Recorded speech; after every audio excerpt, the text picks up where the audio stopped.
Syarani. Perkenalkan, nama saya Tiara Diamanda. Perkenalkan, nama saya Pramesti Cahyani Pertiwi. Perkenalkan, nama saya RR Marcella. Perkenalkan, nama saya Asit Anggita. Perkenalkan, nama saya Salmi Nuraini. Perkenalkan, nama saya Syafiq Azara Zaini. Kami dari kelompok 3 akan mempresentasikan tulang panggul. Saksikan videonya ya. Bye-bye. 4 bagian tulang panggul. 2 tulang osteokis pangkal paha. 1 asakrum tulang kelangkang.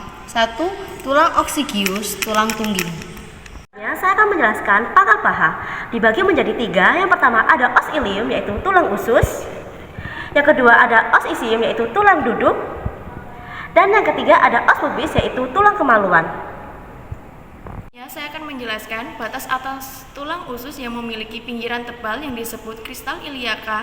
Di sini terdapat tonjolan yang disebut sias, spina iliaka anterior superior. Di bawah sias terdapat tonjolan juga yang disebut siai, spina iliaka anterior inferior. Di belakang kristal iliaka terdapat tonjolan juga yang dinamakan sips, spina iliaka posterior superior.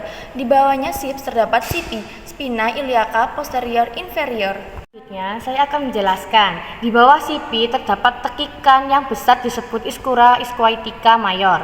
Di bawah iskura ischiatica mayor terdapat tonjolan yang dinamakan spina ischiatica. Di bawah spina ischiatica terdapat tekikan yang lebih kecil bernama iskura ischiatica minor.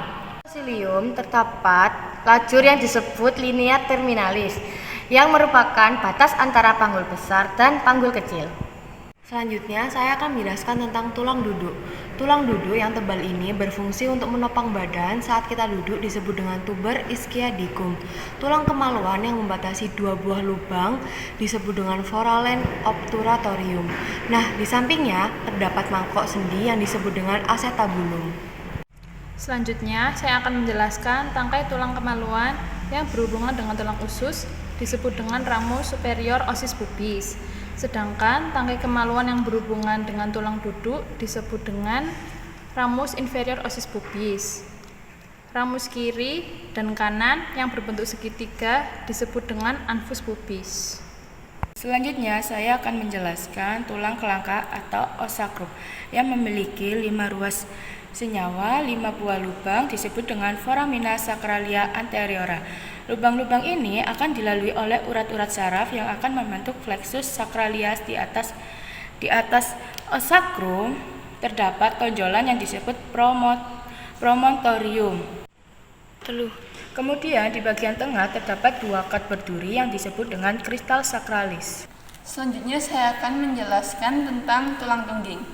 Tulang tungging ini memiliki 3-5 ruas bersatu, yang apabila pada saat persalinan ujung tulang tungging dapat ditolak sedikit ke belakang hingga ukuran pintu bawah panggul bertambah besar. Panggul kecil ditentukan oleh 4 bidang. Pertama, pintu atas panggul. Kedua, bidang sempit.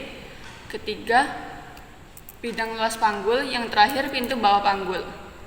Pintu atas panggul, batas atas dari panggul kecil bentuknya oval. Batas-batasnya ada promontorium, ada sayap sakrum, linea innominata, ramus superior ossis pubis, dan pinggir atas simplicis.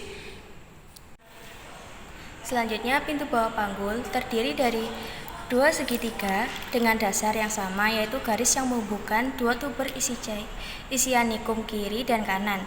Lalu puncak dari segitiga belakang yang adalah ujung sakrum, kemudian segitiga depan dibatasi oleh arcus pubis.